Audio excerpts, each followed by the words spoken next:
first and foremost, good morning and welcome to Omaha, Nebraska in the 2024 Men's College World Series. We're joined here on the dais by North Carolina, the head coach and 3 players, and we'll ask Coach Forbes please to open up with a, well, first I got to go through all this. I apologize. Courtesy, please, and members, please silence your cell phones. And when you ask the questions, please provide your name and your association. Recording the press conference on video on your cell phones is prohibited, and if you're on Zoom, please wait to raise your hand function for questions. We'll address the questions in the room first and take questions from the Zoom as time permits. We'll go back to what I was saying before. Coach Forbes, give us an opening statement, and congratulations for being here. Thank you. Hello to everybody. Really, number one, just want to thank Omaha and everybody that puts this thing on. It's a special event. It's run so well. Our guys are already experiencing things that they're never going to forget. So on behalf of the University of North Carolina and our program, we just thank everybody for that. We're excited to be out here. Our guys have worked really hard to get to this point. We got out here. We've had a really good, 2 practices. The guys fought hard to get through that regional and get through that super regional. They were both tough. They earned it, and I'm looking forward to watching them get after it tomorrow night. Thank you. We're going to we'll ask if you would ask the questions to the players first. And the first question, raise your hand, and we have 2 mic handlers that will come to you. If you could please wait till the mic handler gets there. First question right here. Mark Garland, College Baseball Central. Guys, you got through the first couple practices here now. Lots of media, lots of lights. How do you guys stay loose and get ready to play that first game? Jason, can you start? Just we'll go straight down. I think just realizing that it's a privilege that we get to be here and experience all this. This is a once-in-a-lifetime experience. Never going to forget this, so just kind of taking it all in and kind of just enjoying it. Yeah, I'd say for me, just, super fortunate, super grateful to be here. Really going to enjoy all this, all the media and all the events. I'm really looking forward to it, but also knowing that, we're here to play baseball and we're here to win a national championship. So I think, it's really, really cool to step out on that field, and it's a beautiful stadium, but, at the end of the day, that we want to come home with the trophy. So just kind of staying focused on that goal. Yeah, just kind of second, these 2, soak everything in, soak all the, experiences in, and then, just tomorrow, just get right back to it, wake up and get in your routine and just get ready to go play ball. Question right here, Frank. Michael Code, WCHL and chapelboro.com. Vance, I'm doing a story about the role of analytics in baseball, and I actually talked to some guys from Rapsodo who I know that you've worked with in the past. Just how have they helped you just grow and become the player that you've become this season? Yeah, I think, analytics are great, but just kind of limiting, what you're looking at. I don't think everything is, good to look at all the time. So just kind of realizing, those things that work for you. And, just being able to hone in on those and then use those to help you succeed on the field. Question for the players? Right back here. Jake McKeever, College Baseball Central. Jason, this class that UNC brought in, a lot of them contributed early. What do you think led to the success of having so many people that are freshmen contributing? I think the great leadership that we have from the older guys played a huge role.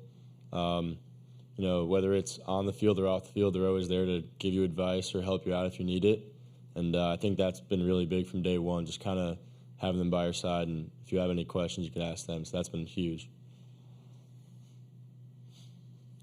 Any other questions for the players right here? Brady Holtman's helping out at Raleigh. Parks, you guys are familiar with some of these teams, and you even had a big showing before. What goes into thinking what kind of team you're going to be facing and what the opposition is going to look like after, I guess a couple of months of maybe seeing some of these familiar faces? Yeah, I think baseball is an interesting game where you want to prepare for the opponent, but I think it also comes down to your own team too. I think if your own team handles business, then it really doesn't matter that much about the opponent if you can do things the right way on your side of the dugout. But I think with that being said, I think both teams have grown a lot the last couple months. Both teams have definitely improved, but I feel like we're playing really, really good baseball right now. So just kind of excited to get out there.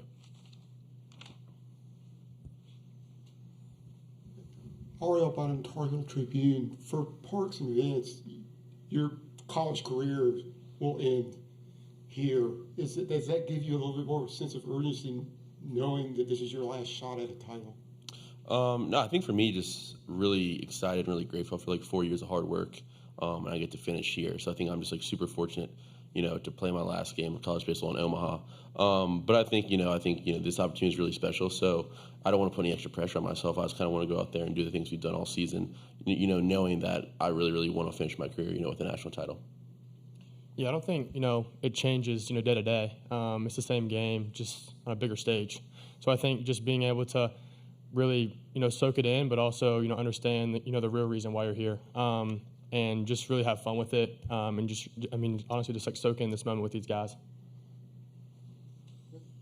Follow up to Vance, with the big diamond that you have out there with so much territory, is that an advantage for guys like with you and Anthony who can cover so much ground?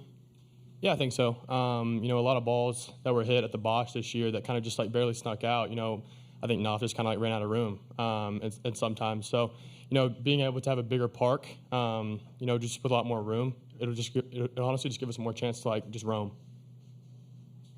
Do we have any more questions for the student athletes?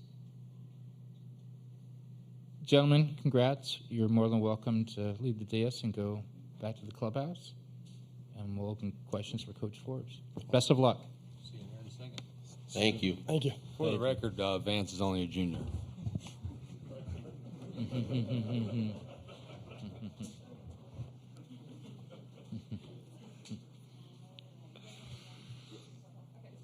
Yep. We'll start with the first question, Coach Forbes, right here. Coach, with half of this College World Series field being made up of ACC teams, is there a sense of conference pride, league pride that you have in seeing this great representation of your league that you have been saying since the beginning of the year is one of the best in the country? Yeah, absolutely. We don't back down from that. We feel like the ACC has continued to improve. I felt like this year, out of all my years being involved in the ACC, and I've been involved in them, a while now, top to bottom, it was the best. If you didn't play well, you would lose. I think some really good ACC teams didn't even make the NCAA tournament. So it's a testament to our league, testament to how hard the coaches are working to get great players, and then those players obviously are doing it on the field. Coach, obviously it's easy to talk about Vance and Parks and the guys that have been around college baseball forever. Talk about the impact of this freshman class and what made it kind of the secret sauce for this team's success. Yeah, Coach Gaines, Coach Wiersbicki, and Coach Howell, I've been in their shoes, and I know how many hours you're behind the wheel of a car. And matter of fact, this morning we were joking. We felt like we were in the olden days. Well, not the olden days. I guess is what you do now. You start games at 9 o'clock or 8 o'clock at Lake Point, and we call it Bake Point. But they just did a great job putting that class together. And when we got them here for summer school, and that's something that we've been able to do at North Carolina, which has been really valuable. They take 2 classes. I get to be around them a lot. And now the draft is later, so the guys can really start seeing, okay, if they do end up signing professionally, what they might potentially miss. And it was a close-knit group. We had some older guys back, Jake Knapp being one of those, Vance doing his rehab that spent a lot of time around that class, so they helped them mature pretty quick. But as soon as we started up in the fall, it was clear, like, okay, this is an extremely talented class. We felt like we needed way more depth, especially on the mound, and we felt like, we had hoped that this class could address that. So, with what we had returning, we felt like if some, 2 of these or 3 of the position players, including the transfer portal guys, can make an impact, and some of these arms can make an impact, we had a chance to have a special team.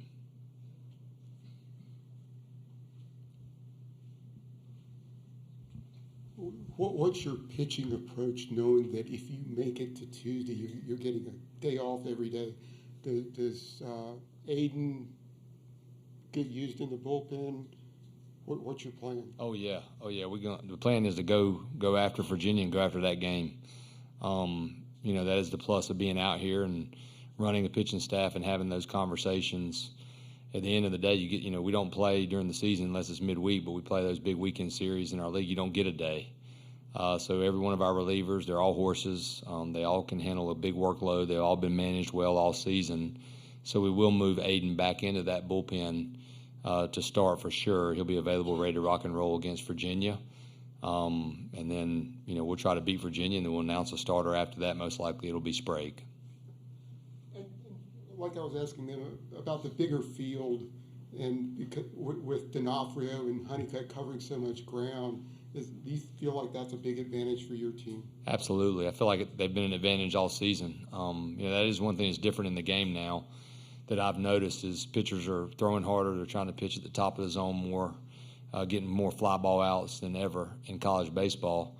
And we put a big emphasis on that, obviously having a generational center fielder like Vance Honeycutt, but also putting two other guys out there where you don't give a team extra outs. And as a matter of fact, we've stolen a lot of outs. So you have an outfield like this, and you can prevent triples also, because you can hit some triples in this park, is going to be big for anybody.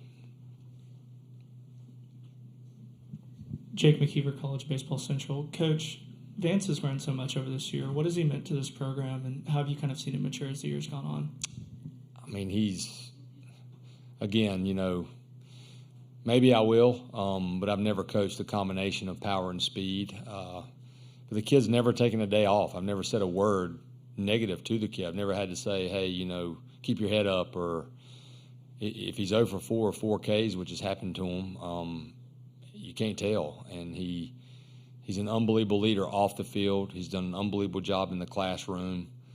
I don't like to use the word perfect because nobody's perfect, but he's been an absolute pleasure to coach, and there's a reason we've had the success we've had, and there's a reason that this team made it to Omaha. Obviously stepped up and played great for us, but when he wasn't, quote, hitting the home runs or getting the big hit, he was doing so much more for us, obviously playing an unbelievable center field. But he's a lead-by-example guy, and that's really helped these young guys. And that gets passed down. Look at these guys that are here today that played in our program.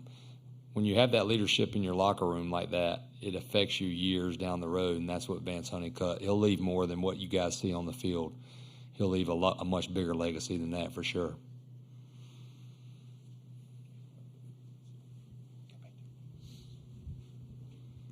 Avery Howard, Herd Out Sports. The other day I heard some of the players share that after every email you say you love them, and so many of them have talked about why that's such a special part of this team. Just at the foundation of this program, the team, why is this team so close-knit, and why has that love been a part of why this team's here? I don't think we say it enough, and the older I've gotten, I just felt like I think it's important, and I think it's the most powerful word in the world. It's the most powerful thing in the universe.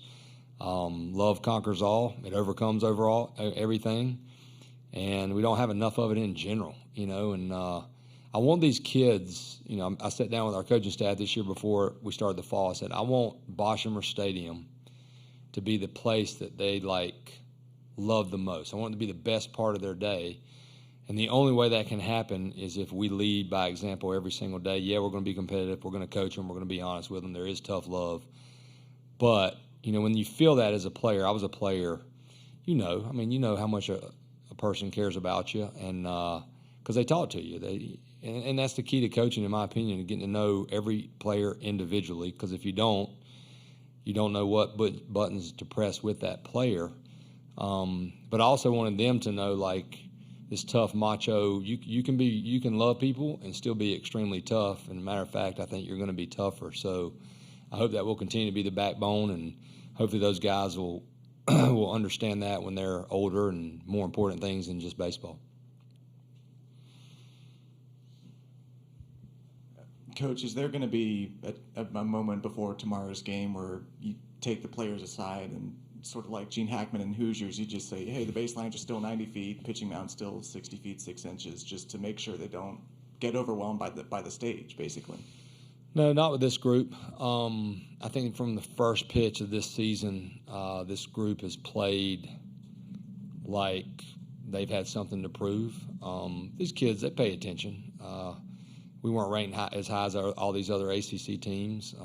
We felt like we had a really, really good team, and we feel like the University of North Carolina baseball program has been as good as any program in the country, and we're proud of that tradition. And we also wanted to make all these players that laid the groundwork crowd as well. So the only thing I've told them is, okay, this is why you came to North Carolina. So I told them before we played LSU.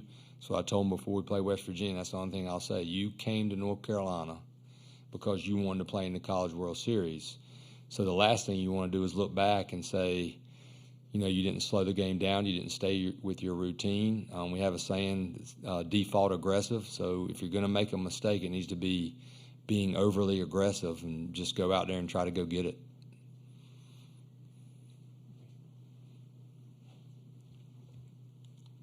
How will tomorrow's game be different than that series in Charlottesville? There were a lot of home runs hit. Obviously, D'Onofrio's would have been out here too. But how is that going to be different? They get a lot of extra base hits within the ballpark. Yeah, I mean, both teams are much different, especially on the mound. So both coaches, Brian's a heck of a coach. Both coaching staffs are going to manage their pitching staffs different. I think both the pitchers, if a pitcher is going, it doesn't matter how good the offense is sometimes. But that being said, both these offenses are really good. They're both very dynamic. I hope they don't hit a lot of home runs tomorrow. Hopefully we'll hit some. But I think both teams are way different. I know we are. So I'm looking forward to playing Virginia because we also have a lot of respect for them. They do it the right way, and it'll be a battle, that's for sure. Two really, really good teams. Scott, you mentioned the moment being big and keeping them in their routine. So this might be an oddball question, but what goes into picking out the uniforms and any special spiritual things, superstitions that go into it? No, a lot of times I just get with the leaders. We named captains for the first time since I've been at North Carolina, so I talked to them, and then Vance has been included in a lot of those because he's almost a captain. He basically is. And I'd say, what do y'all want to wear? We're the home team, so we're going to wear white. And we got all new uniforms this year. And, again, this team is extremely process-oriented. We're going to do the same thing we've been doing. Game one, we're the home team. We're going to wear our white pennies, and we'll go from there depending on whether or not we're a visitor, and we'll wear whatever we've been wearing as a visitor. So nothing too much going into it. We did eliminate one uniform, though, that we were having struggle. You won't see us wear the white pinstripe pants with the Carolina blue top. We're not wearing that one. We hadn't had much success in that one. So, question back there. Jake McKeever, College Baseball Central. Coach, with the way the portal opening up, what are the challenges that you create when you're still playing to also look ahead to next year? Man, I could answer that question. It'd take me back an hour to talk about the transfer portal. Number one, we all have to figure out how to get the transfer portal not to open until the College World Series is done. But it is what it is. You embrace it. It's just like NIL. You can complain about it all you want, but it's part of the game. And the way I look at it is you figure out a way to make your program better and maybe help your guys. So with the transfer portal, we're on it. Every single day we're checking it. We have our own system of the type of kid that we're looking for. We know what our needs are. So we've already got a couple commitments off the transfer portal. I'll be on the phone today. I actually have a Zoom set up later with a kid that we really, really want and try to – there's no better time, though, to recruit than when you're in Omaha. So we use that to our advantage and try to put together a team that we can get back here with. Do we have any other questions? Two more right here.